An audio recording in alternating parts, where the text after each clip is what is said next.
Hello दोस्तों, मेरा नाम है रिया और आज मैं आप सभी के लिए ग्लिच इन द यूनिवर्स का तीसरा भाग लेकर आई हूँ।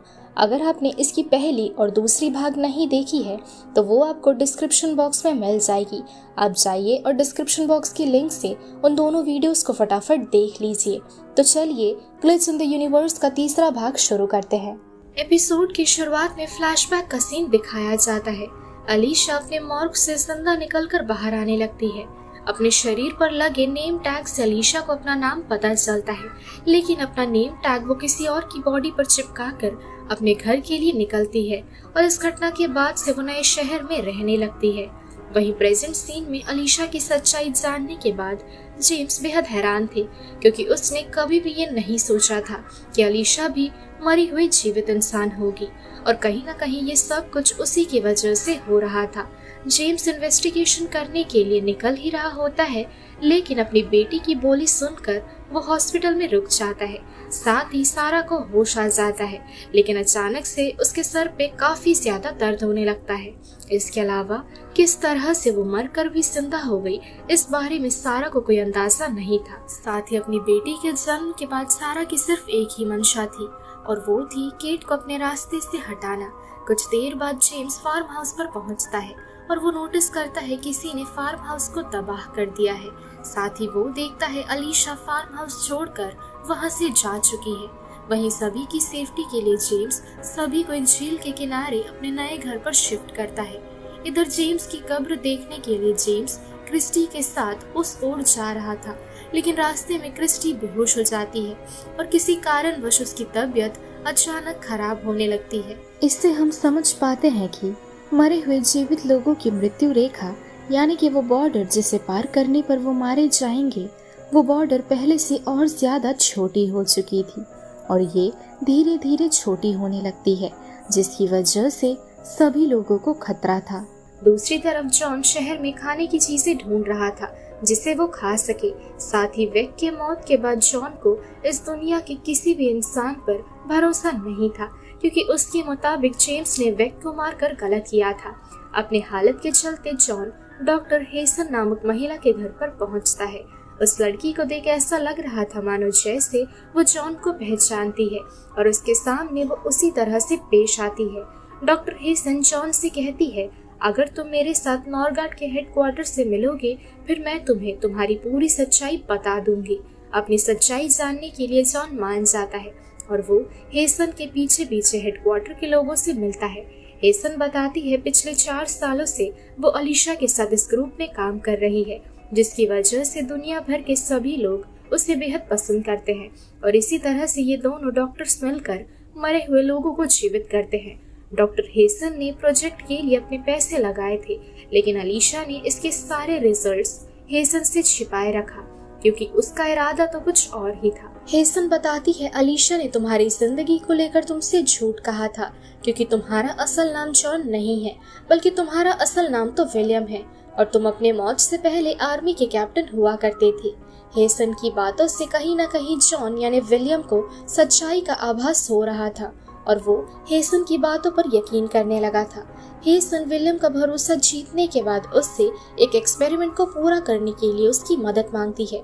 साथ ही इस एक्सपेरिमेंट को करने के बाद विलियम को काफी एडवांटेजेस मिलने वाला है, इसलिए विलियम उसकी मदद करने के लिए तैयार हो जाता है।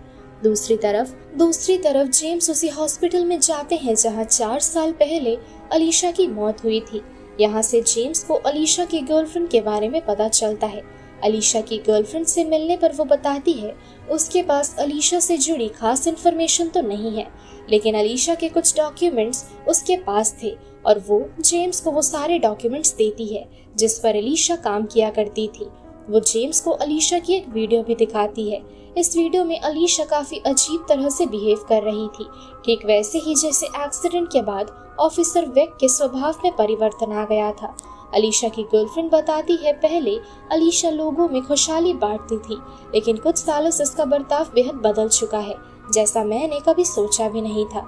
इधर पैट्रिक अपनी आधी जायदाद वापस पाने की काफी कोशिश कर रहा था, क्योंकि ये जायदाद वो अपने सबसे खास लोग यानी कलिंडा के परिवार वालों को देना चाहता है। पैट्रिक एक लॉयर से मिलकर उनसे इस बारे में डिस्कस करता है, लेकिन वहाँ से उन्हें कुछ भी मदद नहीं मिलती है और अब उनके दिमाग में कुछ और ही चल रहा था, इसलिए वो अपनी धुन में आगे बढ़ते जाते हैं। अचानक से उनकी तबीयत खराब होने लगती है और उनकी आंखों से खून निकलने लगता है। असल में गलती से पैट्रिक ने लगभग उस बॉर्डर को पार कर ही दिया था, जिसे पार करने पर मरे हुए जीवित लोगों की दोबारा से मौत हो जाती है। दूसरी तरफ हम बियो के सौतेले पिता फिल से मिलते हैं, जो हमेशा अपने काम में व्यस्त रहते थे। काम की वजह से फिल घर भी नहीं जाते थे और उनका सारा काम समंदर के बीचों बीच होता था। अब काम के दौरान फिल इंजन सेक्शन में काम कर रहे थे। अचानक से वहां आग लग जाती है और बड़ा धमाका हो जाता है, जिसके बाद फिल काफी बुरी तरह से इंजर्ड होकर दूर कहीं गिर जाते हैं और इस एक्सीडेंट की वजह से फिल की मौत हो जाती है। लेकिन अगले ही सीन में फिल अपनी मौत के बाद घर वापस लौट आते हैं। फिल का मिशन था कि वो हर उन मरे हुए जीवित लोगों को जान से मार देना चाहते थे, लेकिन अब भी ये पहेली कोई सुलझा नहीं पा रहा था कि आखिर इन लोगों को कौन जिंदा कर रहा है। बियो का परिवार फिल को देख बेहद खुश था, सिवाय बियो के, क्योंकि वो अपने सौतेले पिता को बिल्कुल भी पसंद नहीं करता था।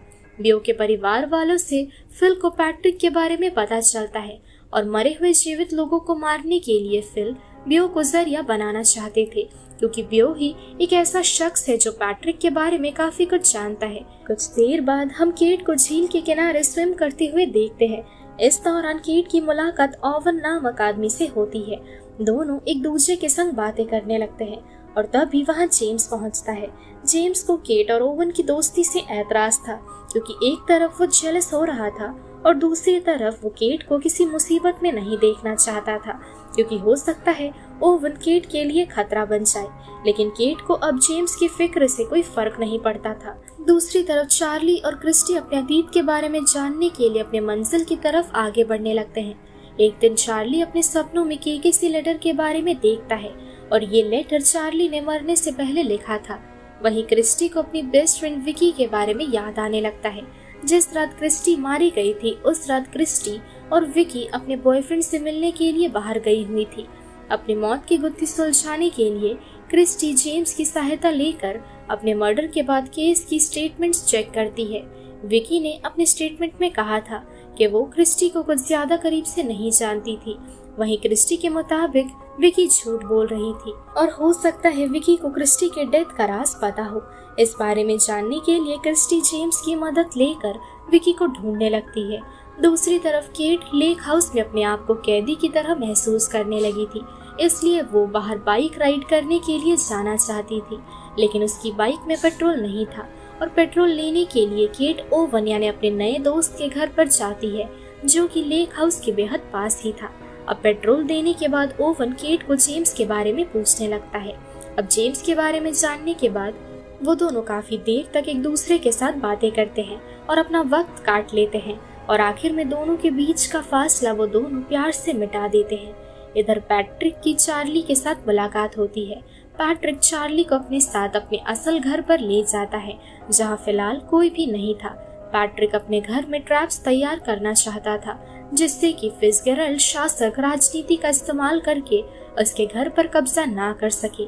इस दौरान पैट्रिक की जायदाद के आसपास चार्ली को उसका आउट हाउस दिखता है और यहाँ से सीन फ्लैशबैक की ओर ले जाया जाता है।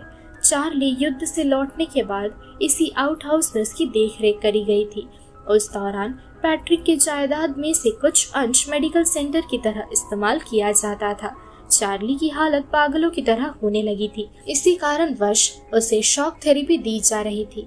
इन चीजों को याद करने के बाद चार्ली लेक हाउस पर वापस लौट जाता है। दूसरी तरफ जेम्स अपनी पत्नी सारा से मिलने के लिए हॉस्पिटल जाता है। सारा जेम्स को देखते ही उस पर चिल्लाने लगती है। हालांकि उन दोनों के बीच किसी तरह का मनमुटाव फिलहाल नहीं हुआ था, लेकिन उस वक्त सारा का मूड बेहद खराब था। सारा का बर्ताव पहले से काफी ज्यादा बदल चुका था, क्योंकि सारा अपने जीवन की काफी चीजें भूल चुकी थी। कुछ देर बाद जेम्स और सारा अपने घर वापस लौट जाते हैं। ठीक तभी उनके घर पर अलीशा दस्तक देती है। अलीशा बताती है हेसन जॉन यानी विलियम को अपने जाल में फंसाकर उसकी मदद से वो कई सारे खतरनाक एक्सपेरिमेंट करने वाली है। अगली सुबह हेसन नॉर्गार्ड हेडक्वार्टर्स में विलियम को लेकर जाती है। हेसन ने पूरी तरीके से विलियम का दिल और विश्वास जीत लिया था। इस औजार का सहारा लेकर विलियम की सर्जरी की तैयारी की जाती है। सर्जरी करने से पहले विलियम एक भी बार ये नहीं सोचता है और फिर सर्जरी की प्रक्रिया शुरू हो जाती है। एक्सपेरिमेंट के दौरान विलियम की उंगलियां काट दी जाती है, सिर्फ ये देखने के लिए कि कितनी जल्दी ये कटी हुई उंगलियां दोबारा से उसके शरीर में ग्रो करेगी। सर्जरी के बाद विलियम की हालत बेहद खराब थी।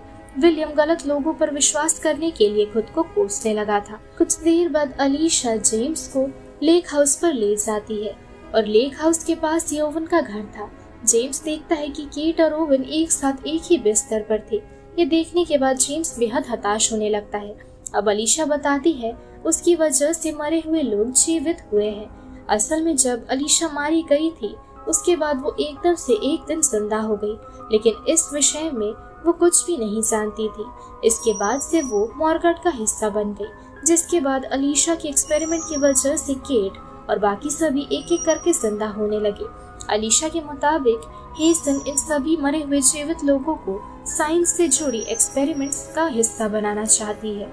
इस बारे में जानने के बाद जेम्स और केट क्रॉस चेक करना चाहते थे और बस वो दोनों नॉरगार्ड हेडक्वार्टर्स के लिए निकल पड़ते हैं। उन दोनों को देख हेसन ऐसा बर्ताव कर रही थी मानो जैसे वो इस एक्सपेरिमेंट के बारे में कुछ जानती ही ना हो। हेसन की पोल खोलने के लिए जेसन उसे अलीशा की फाइल्स दिखाने लगता है और इसके बाद उसके चेहरे का झूठे नकाब का पोशाक हट जाता है और जेम्स को साफ साफ पता चल जाता है कि हेसन उनसे कुछ छिपा रही है। कुछ देर बाद हेसन को विलियम के लापता होने की बात पता चलती है और तुरंत हेसन उसे चेक करने के लिए निकल जाती है। वहीं जेम्स और केट ये समझ नहीं पा रहे थे कि आखिर वो भरोसा करे तो किस पर करे। दूसरी तरफ बियो के सौतेले पिता उसके साथ अपने रिश्ते में करीबी बढ़ाने की कोशिश करते हैं। बातों बातों में बियो फिल को मरे हुए जीवित लोगों के बारे में बता देता है और दोनों वहां से फार्म हाउस के लिए निकलते हैं। बियो को अपने पिता की हरकतों से काफी अजीब लग रहा था, क्योंकि वो आज तक कभी भी बियो से ठीक तरह से बात तक नहीं करते थे। इस दौरान अचानक फिल किसी तरह की विजन देखने लगते हैं और वो बियो को गाड़ी में बिठाकर वेक की कब्र की ओर जाने लगते हैं। ऑफिसर वेक की बॉडी मिलने पर फिल उनकी डेड बॉडी को निकाल कर चूमने लगते हैं। दूर खड़ा बियो ये सारी चीज अपने आंखों के सामने होता देख वहां से भागने लगता है। उधर जेम्स वापस घर लौट आता है। सारा जेम्स से छिपकर ऑफिसर वेक के फोन पर मैसेज करने लगती है। ऑफिसर वेक का फोन फिलहाल फिल के पास था, क्योंकि उसने वेक की कब्र से फोन ले लिया था। उन दोनों की बातचीत की वजह से हम ये जान पाते हैं कि वो दोनों किसी न किसी मकसद से इस दुनिया में वापस लौट आए हैं, जिसकी कहानी फिलहाल किसी को भी नहीं पता है। वो दोनों एक दूसरे के नए दोस्त थे और मैसेज पर वो दोनों एक दूसरे से जल्द मिलने का फैसला बना लेते हैं। दूसरी तरफ विलियम जैसे तैसे नॉरगार्ड हेडक्वार्टर से भागकर लेक हाउस की ओर जाने लगता है। विलियम इस बार किसी से भी मदद नहीं लेना चाहता था, क्योंकि अब तक मदद लेकर वो काफी कुछ सह चुका है। इस बीच विलियम अलीशा को देखता है, जिसे जेम्स ने बांध कर रखा था और कोई भी उस पर भरोसा नहीं करता था। वहीं कुछ घंटों से विलियम को ऐसा महसूस हो रहा था जैसे उसके और अलीशा के बीच कुछ गहरा कनेक्शन है, जिसके बारे में वो सिर्फ महसूस कर सकता है। और इस बारे में सोचकर वो अलीशा को सेफली वहां से छुड़ाकर अपने साथ भगा ले जाता है। कुछ देर बाद फिल को वो फार्म हाउस मिल चुका था जहां बाकी सभी रहते थे। फिल उस लेक हाउस में तोड़फोड़ करने लगता है। इस दौरान वो बड़ी आसानी से क्रिस्टी को मार सकता था, लेकिन उसने ऐसा नहीं किया, क्योंकि उसका मकसद अलीशा को ढूंढना है, ना कि बाकियों पर ध्यान देना, और उसका टास्क सिर्फ अलीशा को जान से मार देना है। अगली सुबह जेम्स पुलिस स्टेशन में जाकर ऑफिसर क्रिस को सारी सच्चाई एक एक करके बताने लगता है, जितना वो जानता था और इन कुछ दिनों में वो समझने लगा था। इस मामले में क्रिस हायर अथॉरिटी एवं ज्यादा पुलिस ऑफिसर्स चाहते थे, क्योंकि मरे हुए जीवित लोग कब किसी इंसान की जान ले ले इसकी गारंटी कोई भी नहीं ले पाएगा। जेम्स क्रिस को ऐसा करने से मना करते हैं, क्योंकि ऐसा करने के बाद सभी को एक एक करके मार दिया जाएगा। दूसरी तरफ अलीशा विलियम से कहती है, मैंने ये एक्सपेरिमेंट सिर्फ तुम्हें वापस पाने के लिए शुरू किया था, लेकिन इस एक्सपेरिमेंट की वजह से बाकी सभी लोग भी धरती पर वापस आ गए, लेकिन ऐसा मैं कभी भी नहीं चाहती थी। विलियम अलीशा से पूछता है, आखिर क्यों तुम मुझे ही जिंदा करना चाहती थी? अलीशा बताती है, मैं तुम्हें काफी पहले से जानती हूँ। विलियम को इस बात से काफी अजीब लगता है, क्योंकि उन दोनों की जन्म और मौत के बीच का फासला काफी ज्यादा था, लेकिन अब भी वो उसे किसी तरह का सवाल नहीं पूछता है। विलियम बस इतना चाहता था अलीशा उसे बिना धोखा दिए उसका साथ देकर उसे बचा ले। अब विलियम की सलामती के लिए ये दोनों हॉस्पिटल की ओर जाने लगते हैं, क्योंकि विलियम की उंगलियों को बड़ी बेरहमी से काट दिया गया था। हॉस्पिटल जाने के दौरान विलियम की तबीयत खराब होने लगती है और उसकी आंखों से खून निकलने लगता है। उसे देख हम समझ पाते हैं कि मरे हुए जीवित लोगों का मृत्यु रेखा, यानी कि वो बॉर्डर जिसे पार करने पर वो लोग मारे जाएंगे, वो बॉर्डर पहले से और ज्यादा छोटी हो गई थी। अलीशा अपने इक्विपमेंट्स के बिना इसकी गहराई ना तो समझ पाएगी और ना तो वो इस मामले में कुछ कर सकेगी। विलियम को बचाने के लिए अलीशा हेसन से कांटेक्ट करती है। दूसरी तरफ पैट्रिक दोबारा से लॉयर के साथ मीटिंग रखता है और लॉयर को उसी जगह ले जाता है जहां उसे मारा गया था।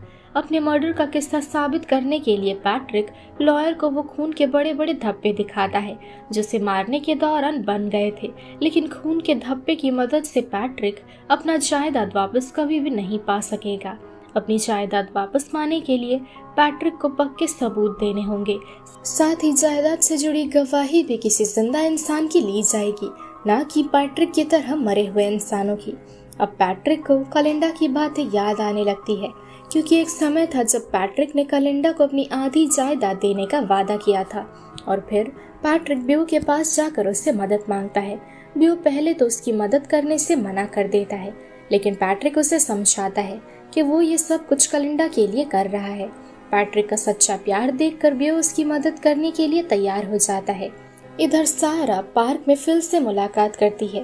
वैसे उन दोनों ने पहले कभी भी एक दूसरे को नहीं देखा था, लेकिन आज पहली मुलाकात में वो दोनों एक दूसरे को पहचान जाते हैं। लेकिन सारा ये बात समझ नहीं पा रही थी कि आखिर वो यहाँ पर क्यों आई है।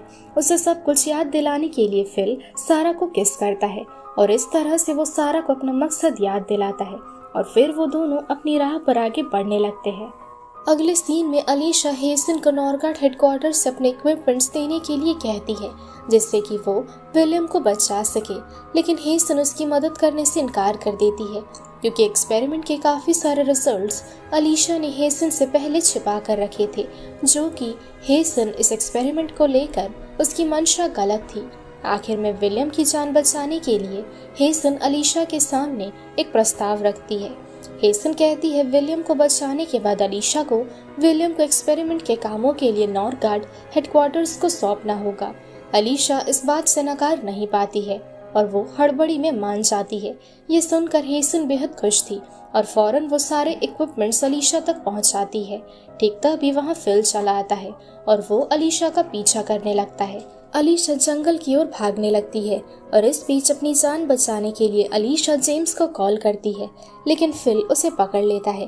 अलीशा को पकड़ने के बाद फिल अलीशा की गर्दन तोड़कर उसकी जान निकाल लेता है। कुछ देर बाद अलीशा का फोन ट्रेस करके जेम्स उसी लोकेशन पर पहुंचकर अलीशा की डेड बॉडी को बरामद करता है। वहीं अलीशा को ढूंढते ढूंढते विलियम जंगल की ओर चला जाता है और अलीशा की लाश देखकर वो उसे अपनी बाहों में जकड़कर रोने लगता है। और इसी के साथ सीरीज का तीसरा भाग यहीं खत्म हो जाता है। सो दोस्तों, यही थी ग्लिच इन द यूनिवर्स की एक्सप्लेनेशन। आपको सीरीज का तीसरा भाग कैसा लगा कमेंट सेक्शन में मुझे जरूर बताइएगा। साथ ही आपने सीरीज के पहले और दूसरे भाग को बेहद प्यार दिया और इतना मैंने कभी सोचा भी नहीं था, इसलिए मैं आप सभी का शुक्रिया अदा करना चाहती हूँ। साथ ही अब बिना लाइक टारगेट्स रखे मैं एक एक करके सीरीज के सारे एपिसोड्स एक्सप्लेन करूंगी। आप सभी ऐसे ही हमें सपोर्ट करते रहिए और वीडियो पसंद आई हो तो वीडियो को शेयर भी करिएगा। तो मिलती हूँ आपसे अगली वीडियो पर, तब तक के लिए स्टे सेफ, शब्बा खैर।